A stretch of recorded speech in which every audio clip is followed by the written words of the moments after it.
Hi, I'm Lisa Evans from Speaking Savvy, and today I'm chatting with Vida Carlino of Inspiration Source. She's the director of Inspiration Source. She is a speaker, coach, and author around conscious evolution. And Vida is one of the 16 authors in the upcoming book, Stories from the Heart, Tales of Inspiration. It's a multi-authored collection of short stories, and all these stories have been previously told on a Stories from the Heart stage. And the book is launching in March, and I am super excited about the book coming out and about doing these author interviews. And it's great to have you here this morning, Vida, and to be chatting to you about your journey and your chapter. Thank you, Lisa. It's a real privilege to be here with you as well, and to be part of this inspiring book with the other incredible authors. So thank you for the opportunity. You're welcome. You're welcome. So got a few questions for you, Vida. So without giving too much away about your wonderful story in the book, it's about a journey, and you've done a lot of traveling and had many adventures throughout your life. And I just want to ask you the question, how has traveling and that rich experience changed you? I think in that particular journey, being so young and so naive, I think it has turned me into what I call a jumper.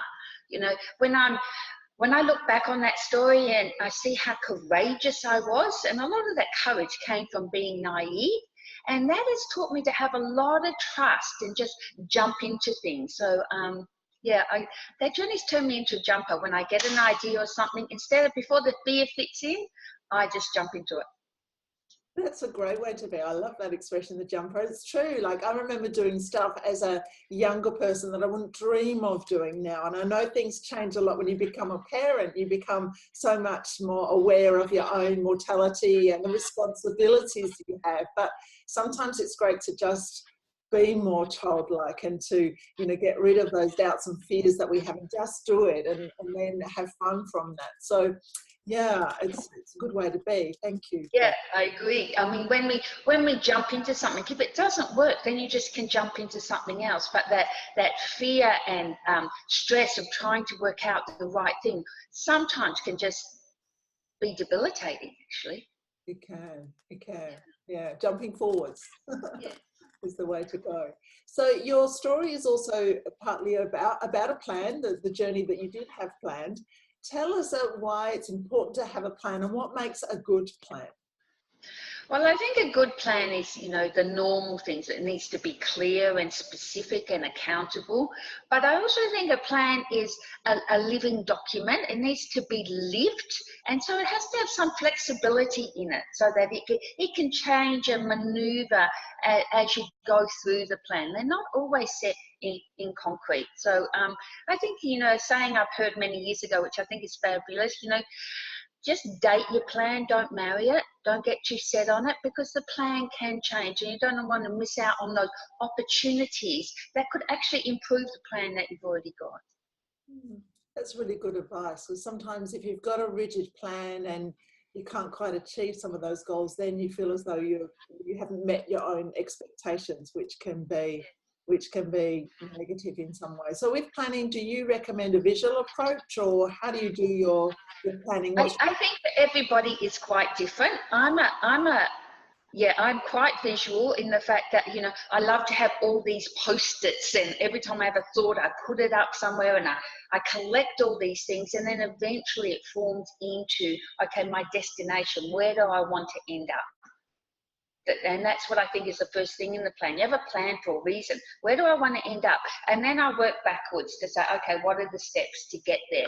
And as long as it's a living plan that I'm looking at and reviewing frequently, then each time I get to another milestone, I can say, okay, is this still working for me? Is this really where I want to go? Or do I need to make some changes? Excellent. Good advice. Good advice. And what puts the bounce in your step? What just makes you spring out of bed in the morning and welcome a wonderful new day? I love living life fully. I love being engaged, enthusiastic, present. genuine, authentic. You know, I love my family. I think what puts a bounce in my step is giving 100% to whatever I'm doing. You know, whether it's work, whether it's family, whether it's leisure, whether it's just sitting down reading a book, but being totally present in whatever I do seems to fill me with a lot more energy and vitality. So, I mean, I just love living life fully as much as I possibly can. It's That great. puts a bounce in my step.